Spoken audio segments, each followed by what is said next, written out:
naman, naka-extend ng 2%. Walang kainan dito. Kung kainan ang hinanap. Magmamadali man siya. Ang ganda, oh. Ang daming mga hidden ano nila dito. Hidden agenda. Paradise nila. Marami silang mga nakatagong yaman. Tama nga yung sabi nila. Ang Belgium, maraming nakatagong ano. Ano ito yung ano? Parang yung mga movie ng weekend thriller. Yung bibisita ka sa kanila, makikitulog, tapos kakatayin ka gano'n. Oh, yung mga horror. Yung tapos grupo kayo, tapos grupo kayo, tapos iniisa-isa kayong kinakatay.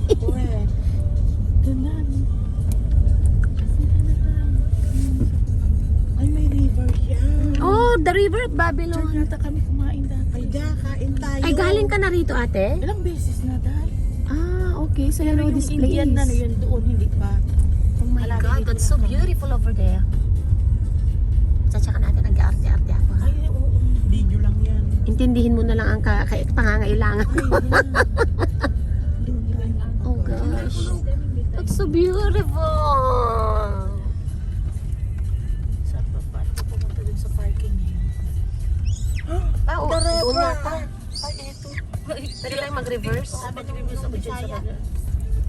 Ala, Ang ganda ng ang ganda ng river. Pwede kitang kurutin, nakaka-stress. Ang ganda. Ang ganda ng river. Ang ganda ng... Pwede din tayo dito sa tubaba mo. Ah. Ang ganda ng River of Babylon. Diba? Ang ganda, oh. Yung ano yung kuweba, alam mo may design siya parang corona. Oo. Oo, tapos puki yung gina. Bastos ka. Napakabastos mo talaga. Pinapaalala mo yung mga ganyang bagay.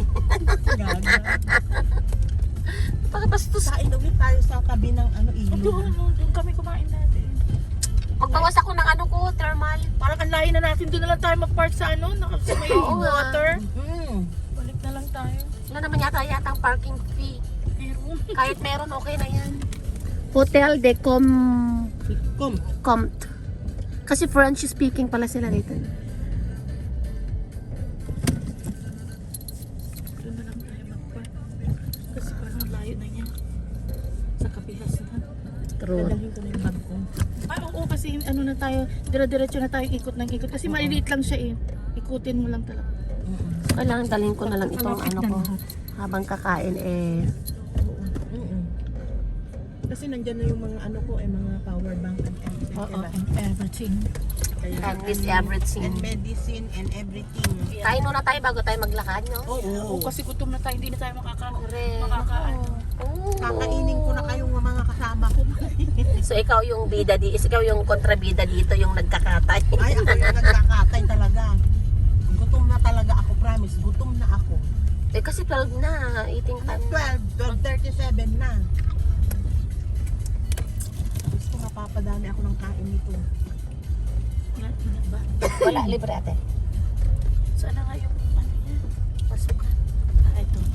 Palengke. Pasok mo, baby. Oh, it's so nice. Oh my God. May ilog dyan, malamig-lamig. Magbawas ako kasi parang hindi na ako makajinga. Tapos ayun Oh, look at that! Ayan yung part na naano ko, kaya lang hindi Ang parang, ganda, oh. parang hindi, Sarado daw ang park. parang hindi siya masyadong maganda. Pero okay na kahit na view Oo. lang. Kasi 9 eurong babayaran. Oo, dyan kami ano. Ay, wag na. Hanggang labas Thank you. tayo. Oh, 9 euro lang naman the whole day. Oy, ay, Ay, nako. pwede na. Pwede na yan. Kahit na dito pa tayo pala magtulog. Wala naman na tayong ibang pupuntahan, di ba? Naghihintay yung kanin natin. Ano ba to? Ano sabi niya?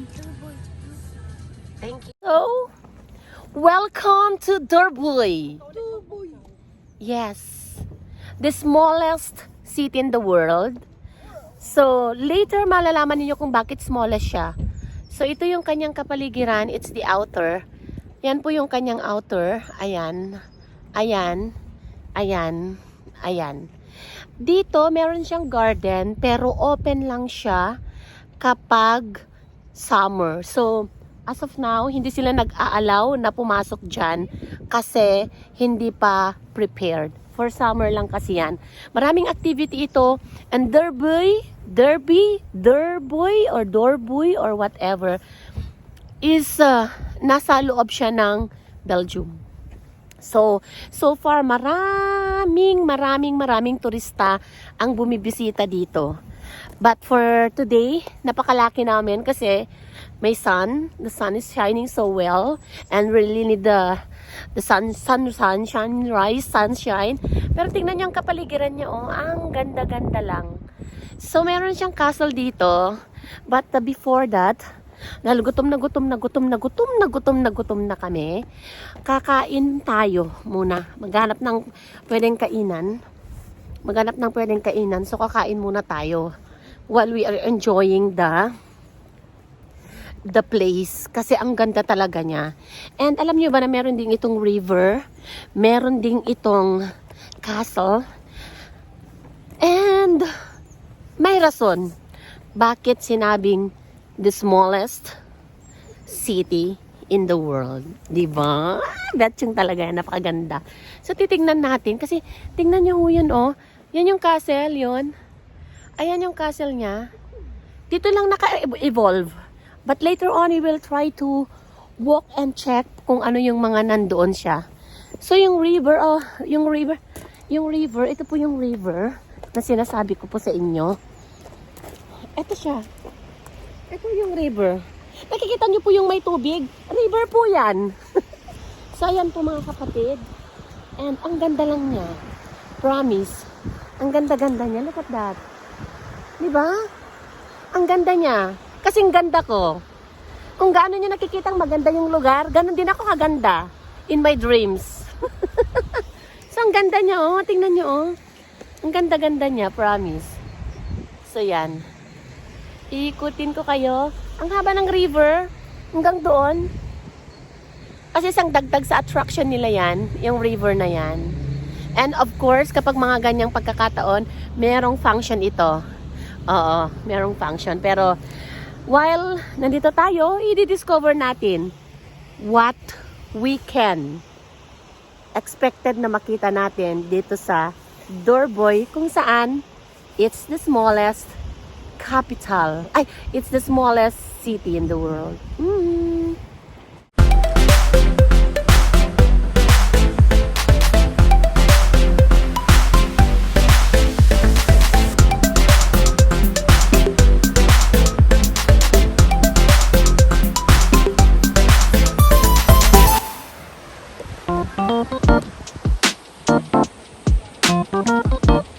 Rock and roll. Okay, alright.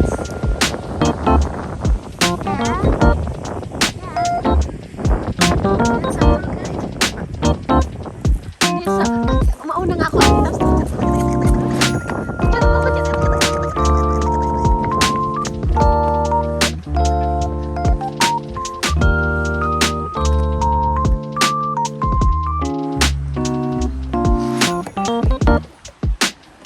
Mas makaunti ang tao, mas marami. Mas marami ano.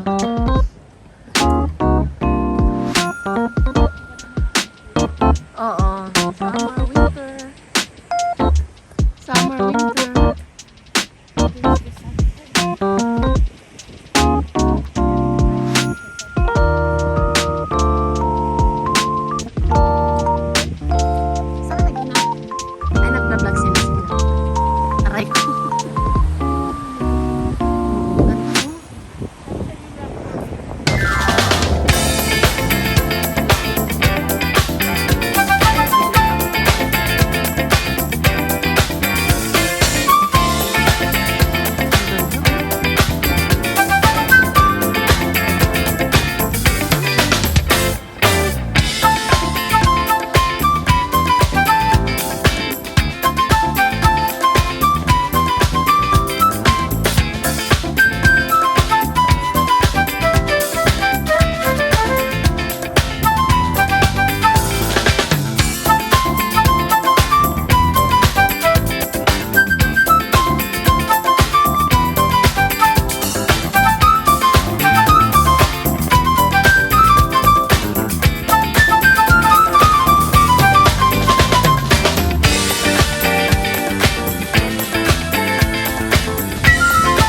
Ito palang daan.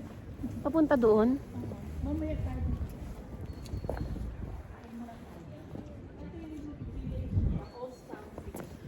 Old Town Village. Old Town Village.